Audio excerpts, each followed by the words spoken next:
Welcome everybody to Deck Talk number 2 with Grumpy Picker and Happy Picker. I'm Kyle, this is Lori. Tonight we want to talk about packing and shipping and all the things that are glorious about you have to do every day, which is pack and ship. You mean that I have to do every day? Most of this talk will be Lori because she does most of it. I will try and lead the conversation and ask questions and learn from her as well. We're trying to keep in mind that anyone who might be watching might be in all kinds of different places in their business. They may be beginners, they may be growing their business, they may be what I would call seasoned, like Lori and I are pretty seasoned, been around a while. Or even, full-timers that have been doing it a while can learn a thing or two from other people, not necessarily us, but other people. Anyway, so we'll just jump right into it and we'll look at the packing side first, then we'll look at the shipping side. The packing side starts with your listing, and so I was going to ask you, Lori, when you're getting ready to put something on eBay and we do calculated shipping, you got to know that kind of up front. What size of thing are you going to ship? And you can't just weigh it and ship at that weight. You got to add for packing and the size of the box and everything. So how do you go about doing that? Well, first off, disclaimer. I don't know it all. I still have things to learn, but I'm going to talk about the way we've been doing it. And if you think we can do it better, I'd be glad to hear it. But we'll talk about how I've been doing it. Primarily, I list on eBay. So the shipping that I'm talking about is in reference to that. Shipping with Mercari, Poshmark, and Facebook Marketplace, I just use their labels. So all I have to do is have the weight of the item. I guess dimensions too. But it's not as critical since they're providing the label as it is with eBay. So eBay. So the weight you're giving is, well, like Poshmark, it's all one price up to 9 pounds. Doesn't really matter. okay. On Poshmark, and then on like Mercari and Facebook, you select a range of weights, either between like 0 and half a pound and 1 pound. So you still have to know a little bit about. Yeah, I mean, with packaging, it's going to be a little bit more. Right. So when I'm doing my listings, I measure the item and I add 2 inches to every side to estimate for the box size. That allows packing materials to go into the box, and then I weigh the item, and depending on how I'm shipping, this just comes from knowing about how much packing materials are going to cost or add to that weight.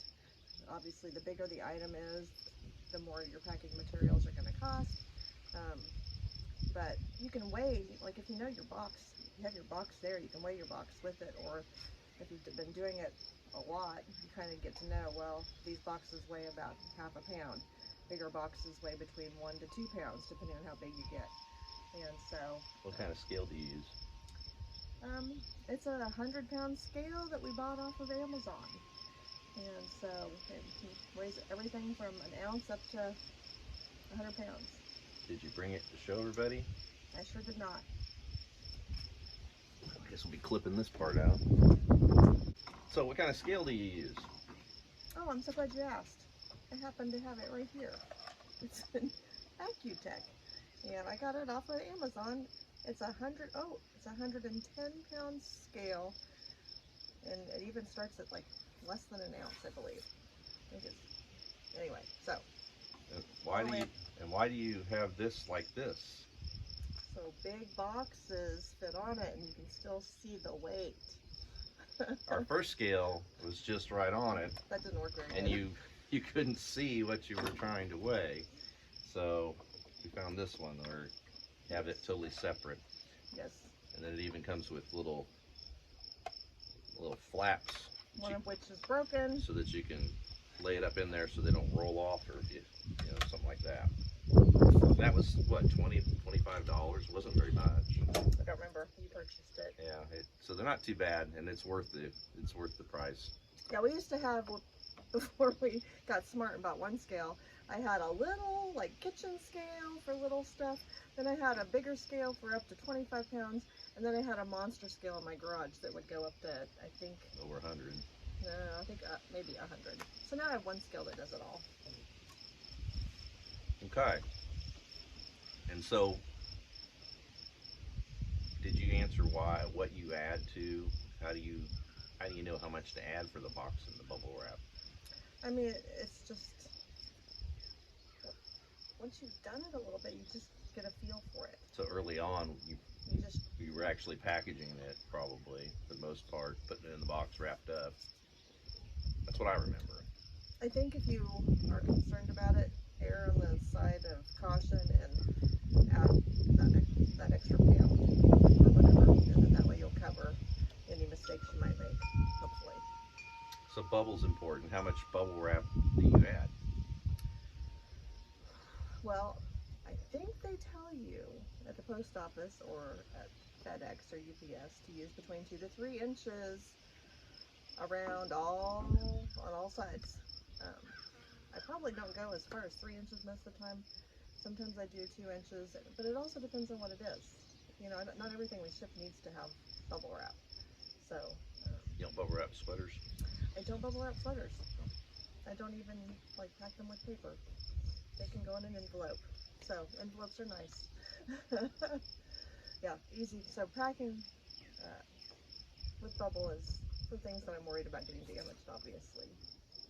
And stuff still gets broken. I mean, you got to know that you're going to have a certain percentage of things that get broke, because those folks that are shuffling those boxes around can get a little rough. And so we had a really cool wooden bowl that got cracked and cost us some money.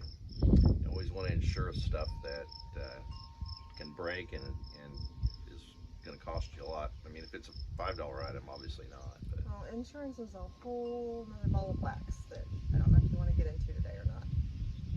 yeah, probably need to eventually. But we're still on the packing side. Bubble wrap. Where do you get your bubble wrap?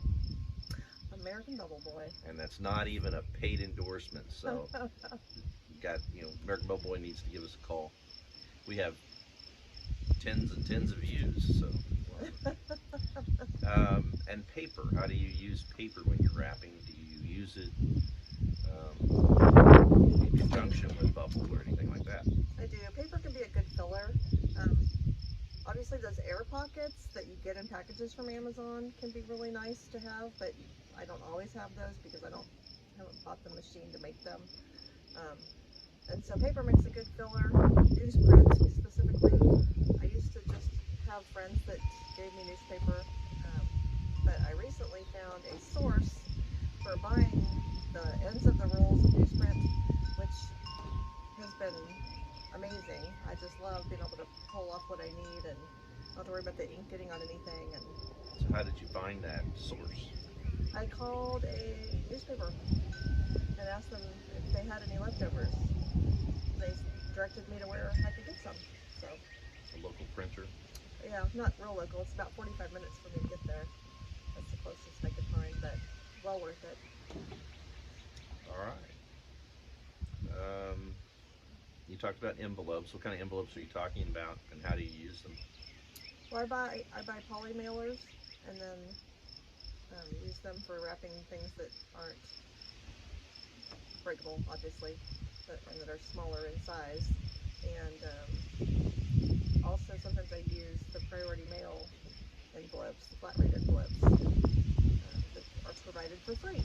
So, and the poly mailers, there's a lot of different sources for those. I just order mine on Amazon too, but there's some really cute ones you can get, or you can just get plain Jane ones, which is usually what I do. Okay. Boxes. What should people know about the kinds of boxes you can and can't use? The different thicknesses and types of boxes that are out there available to us. Purchasing boxes versus sourcing them another way. Well, again, it depends on what you're selling a little bit. But since we sell everything, we have to have a wide variety of boxes. And so I do buy boxes off of eBay once every quarter because One of the advantages of having a store on eBay is getting your quarterly coupon for shipping supplies. So I do put that towards boxes every quarter. And then I just have a lot of friends in the area that know what I'm doing now, and they save their boxes for me. So I'll pick those up from them. We just recently reorganized our box holding area in the garage, and a lot of them we just break down now and put into these tubs, and I've found that that's already making it easier for me to grab the right size box I need. And is that it? Did I answer Box everything? types, you know, I know No. that alcohol boxes, Oh, right. you can't use an alcohol box without marking out everything that has to do with alcohol. That is true. Other than that, I don't think there's any restrictions. What about They're, those really thin boxes that really well, you don't want to use a box that's not made for shipping, actually. needs to be corrugated? Like, please don't use cereal boxes to ship your items in. It's just a little tacky. Plus it's a sweater, it may not get there. Yeah. Presentation is of a little bit of importance, I think, if you want to have any repeat business, repeat seller. Well, what kinds of things do you do so that you can, the little extras that you do that make it so you might make the experience a little more pleasant for the buyer? Well, I do try to do a nice job of packing my materials, and like if it's clothing, I'll wrap it in a piece of tissue paper, and then I'll put it into the poly mailer. Sometimes I even will put that into a plastic bag, zip bag, before I put it in the envelope to protect it from whatever might happen. And I use little thank you stickers, little round, very inexpensive thank you stickers. I put them on just about everything that I box up and ship. And so, Okay. just want them to know I appreciate it. So if you don't have the right size box? Then we get to Frankenbox, which I don't really like to do. It's not super fun. However, sometimes it is necessary because inches matter when you're shipping. Right. Taking 1 inch off of a box can save you, I think I showed an example recently, I think it saved me like, oh, I can't remember exactly, I think $12 or something. It was at least $7. So just by taking 1 inch off the height of the box. Yeah. And how did I do that? Well, it's a really good question. So we learned about a new tool when we were in Vegas because we had, if you've seen that video, it's about we bought too much at garage sales and had to find a way to get that stuff home.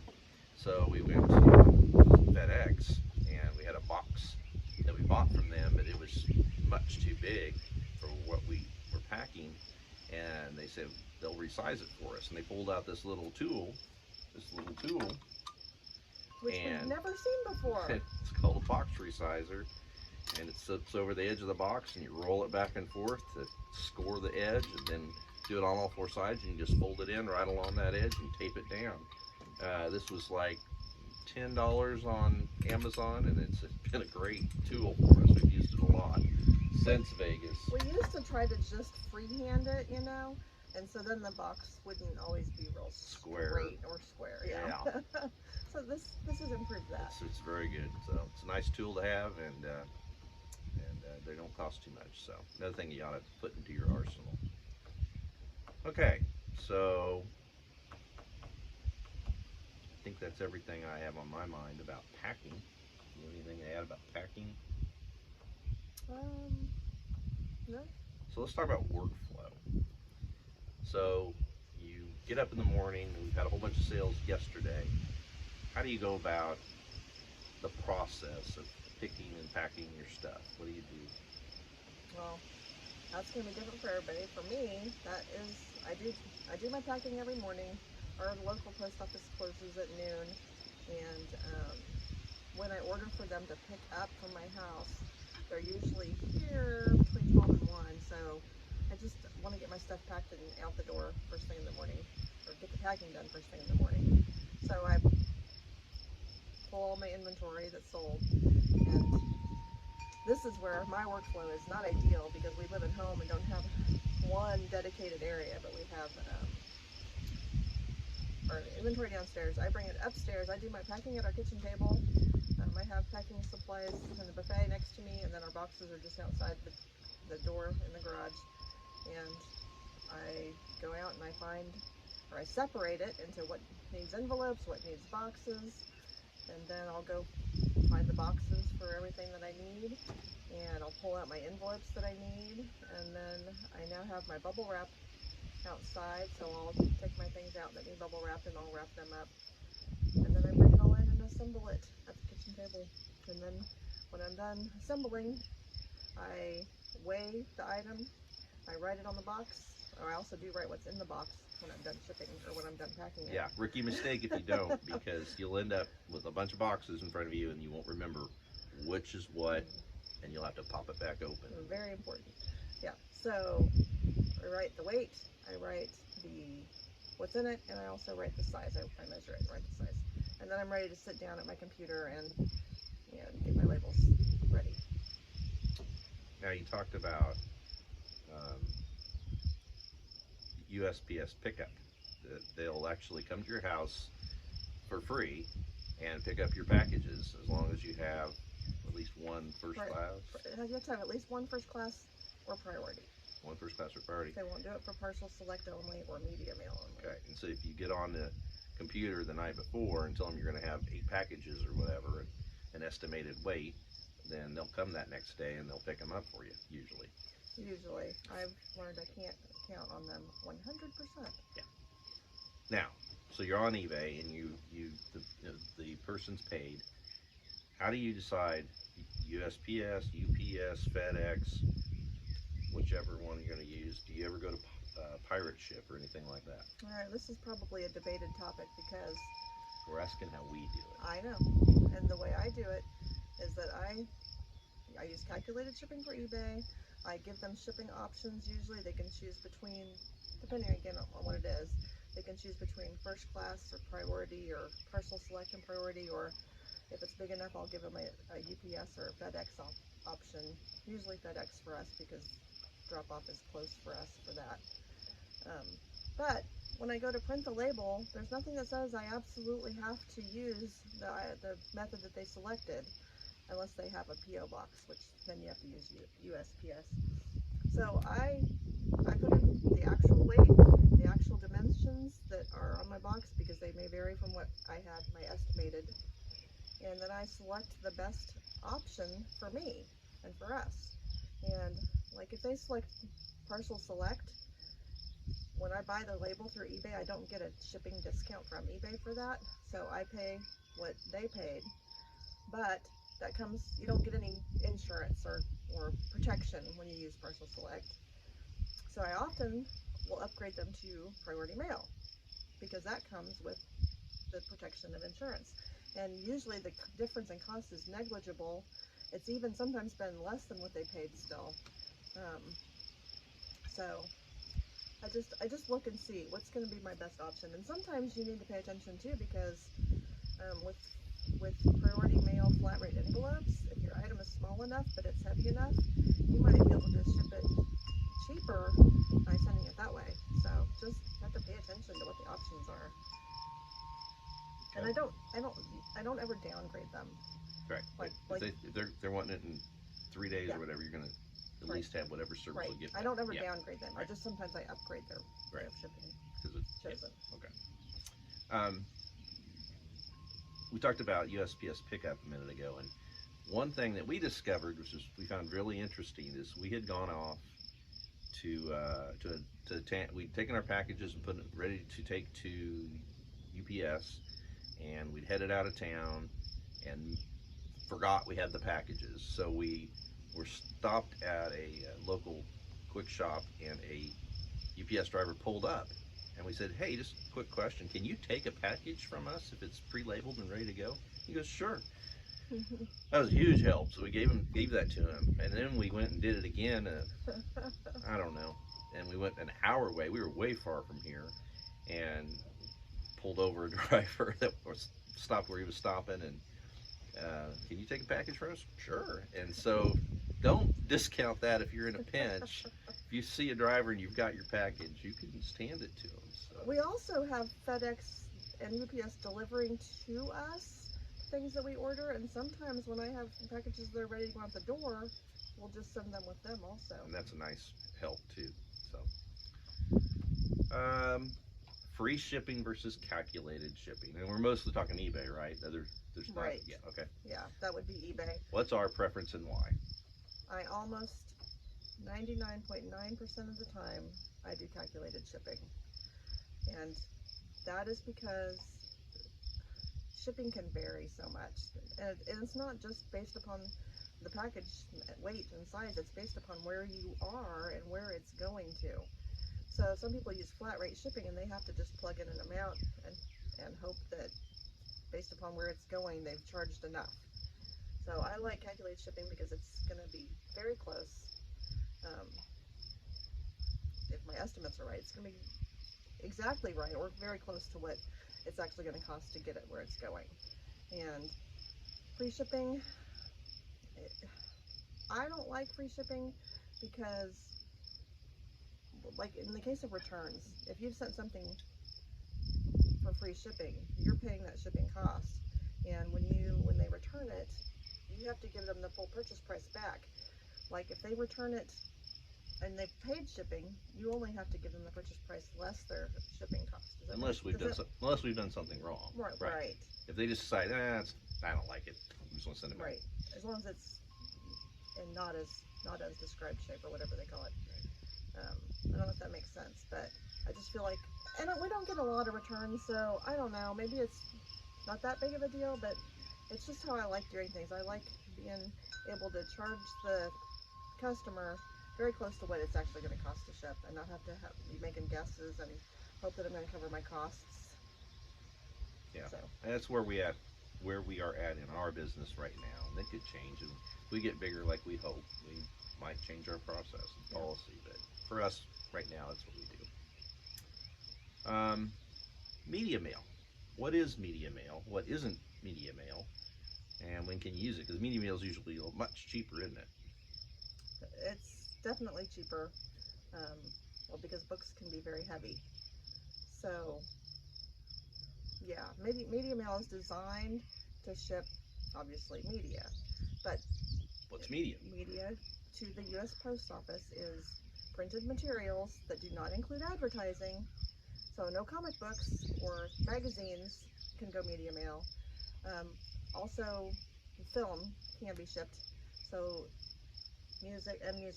So music and CDs, DVDs, VHS, those are all considered media. Those can be shipped via media mail. But video games do not fall under media mail, and those are supposed to be excluded. I'm not sure everybody follows that rule when they're shipping, but that is what the rules are.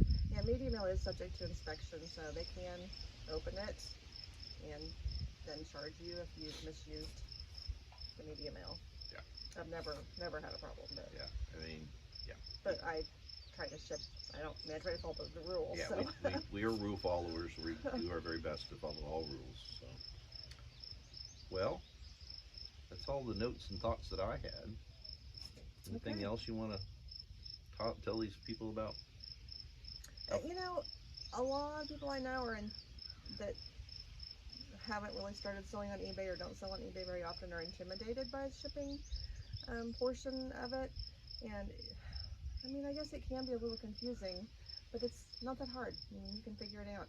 And just ask other sellers questions if you're not sure, but read up on it. Oh my gosh, I'm sure there's 100 YouTube videos about it that are probably more beneficial than this one.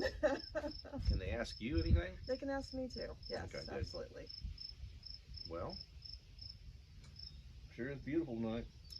That it is. Thanks for watching. Ask questions, follow, like, all those good things. Give us a topic for next one. We don't know what we want to talk about next, so let us know what you're thinking. And again, we appreciate you watching, and